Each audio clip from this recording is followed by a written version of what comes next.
It's Christmas. Merry Chrysler. Merry Crisis. Ihr seht, ich bin im Weihnachtsmodus angekommen, auch wenn Weihnachten schon rum ist.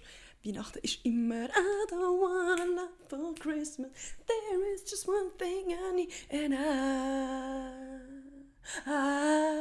Über Weihnachten habe ich mir natürlich die neuen Folgen von Harry und Meghan reingezogen und ich sage euch, es ist spicy. Spicier als die ersten paar Folgen, wenn du mich fragst. Mich fragt niemand, aber ich habe es jetzt gleich gesagt.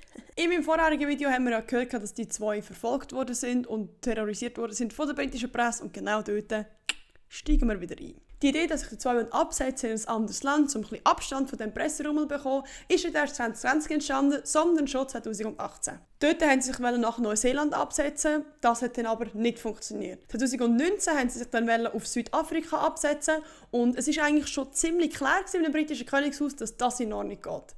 Bis dann aber der Plan geleakt worden ist und sie den Plan wieder verwerfen mussten. 2020 sind sie dann mit der Idee gekommen, auf Kanada auszuwandern. Im Januar 2020 hat dann der Harry mit seinem Vater Charles telefoniert, um ihm ein Angebot zu machen. Und zwar haben sie sich überlegt, dass der Harry und Meghan weiterhin für die Queen tätig sein, einfach in Kanada, aber sie würden ihr eigenes Geld verdienen. Der Charles hat den Plan dann vom Harry noch schriftlich haben per Mail. Der Harry hat dort schon gesagt, du weisst, letztes Mal ist der Plan geleakt worden, vielleicht ist es nicht so gescheit, das jetzt zu schicken, aber der Charles hat gefunden, ich brauche das schriftlich. Und es kam, wie es kommen musste, auch diese Pläne sind wieder geleakt worden. Ein paar Tage nach dem Leak haben sich dann der Harry, der William, der Charles und die Queen getroffen, um das weitere Vorgehen zu besprechen. Der Harry hat dann vorgestellt, dass er und Meghan wie halb rausgehen und halb drinnen bleiben. Das heisst, sie haben eigene Aufgaben, sind aber immer noch im Service von der Queen unterwegs.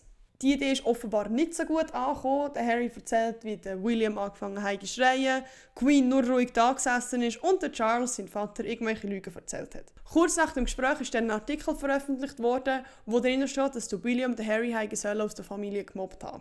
In der kürzesten Zeit hat dann der Palast ein Statement rausgelassen, das unterschrieben wurde sind von Harry und von William, wo sagen, dass das nicht stimmt und dass der William den Harry sicher nicht rausgemobbt hat. Laut dem Harry hat er von dem Statement nichts gewusst und sein Name sei einfach darunter geschrieben worden. Nachdem sie das realisiert haben, haben sie gemerkt, es geht für uns nicht mehr und sie haben sich entschieden, definitiv den Royals zurückzukehren. Genau darum hat das Paar auch ein Problem damit, dass es Maxit heisst und nicht irgendetwas mit dem Harry will.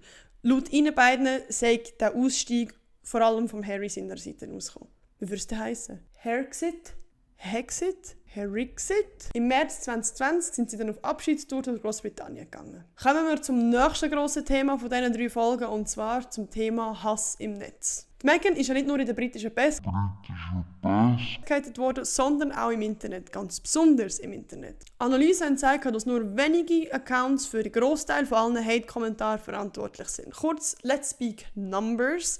70% von, jetzt muss ich nachlesen, 70% vom ganzen Online-Hate sind generiert worden von nur 83 Accounts, die insgesamt eine Reichweite haben von 17 Millionen Userinnen. Schon krass. Extrem krass. Experten gehen darum davon aus, dass es nicht einfach einzelne Trolls sind, die ein bisschen haten, sondern dass es eine organisierte Community ist, die gezielt gegen die Meghan hetzt. Samantha Markle, also die Meghan, ihre Halbschwester, die ich im letzten Video schon darüber geredet habe, sie war auch Teil von so einer Hass-Community. Dann, Body Roll. Dann kommen wir schon zum letzten Punkt, und das ist auch der grösste Punkt, der in der neuen Folge diskutiert wurde, und zwar der Prozess mit Daily Mail. Das ganze Drama mit Daily Mail hat 2018 angefangen. Wie im letzten Video schon gesagt, hat es das Drama gegeben über Meghan und ihren Vater Thomas und die ganzen Gerüchte und Behauptungen, die es gegeben hat über ihre Beziehung. Er ist dann auch Interviews gegeben und hat Lügen verbreitet über seine eigene Tochter und hat sie durch den Dreck gezogen. Die Royals haben ihr dann geraten, schreib ihm doch einfach einen Brief und dann hört er vielleicht auf mit dem Ganzen. Sie hat ihm dann auch so einen Brief geschrieben, aber wie konnte es anders sein? Der Brief ist geleakt worden von Daily Mail. Sie hat sich darum extern rechtlichen Rat gesucht und ist gegen Daily Mail vorgegangen. Das Ganze ist in 3 Jahren hin und her gegangen und mit Ups und Downs und so. Das gehe ich jetzt nicht genau rein, weil das wäre ein ganz einiges Video. Aber der Richter ist dann Anfang 2021 zum Schluss gekommen, dass es keinen richtigen Prozess braucht und hat im Sinn von der Meghan entschieden. Daily Mail hat dann natürlich Berufung eingeleitet, aber am Schluss ist dann gleich für die Meghan entschieden worden, zum 2. Mal. Ich glaube, es hat nicht Berufung. Berufung? Prüfung? Nein.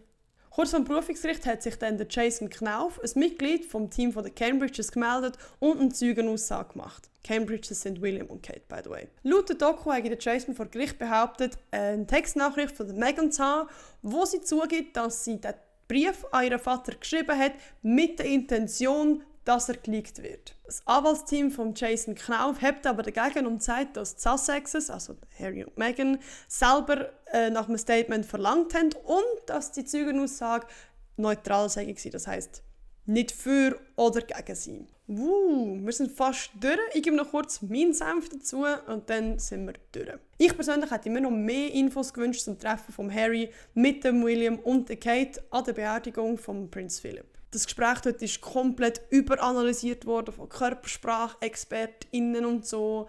Man hat sich gefragt, was ist hinter verschlossenen Türen gelaufen, und dort hätte ich mir persönlich noch ein bisschen mehr Inputs gewünscht, weil das ja ein mega grosses Gesprächsthema war, das jetzt in dieser Doku einfach nicht angesprochen worden ist. Jetzt in der letzten Folge haben sie auch noch das Interview mit der Oprah Winfrey behandelt, was ich sehr gut gefunden habe, aber auch dort haben mich etwas Kleines gestört. Man sieht die beiden, wie sie im Wohnzimmer sitzen und es kommen Nachrichten rein von Leuten, die auf das Interview reagieren, und dann sagt der Harry plötzlich, ich habe eine Nachricht von William bekommen. Und ich habe mir natürlich gedacht, jetzt, auf das haben wir alle gewartet, weil auch dort hat es Spekulationen gegeben, es sind Gerüchte verbreitet worden, gegenüber beiden Seiten, und er hat es einfach so im Raum stehen lassen.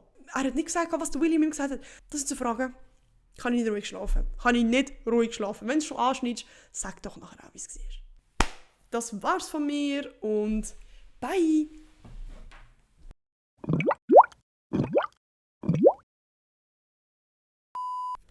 Oh, es juckt mich so fest.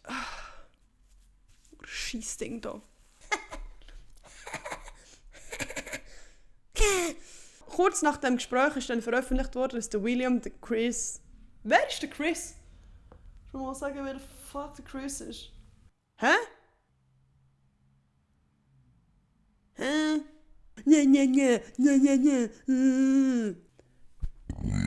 Oh! Shit, that was disgusting. Ich will nochmal eine.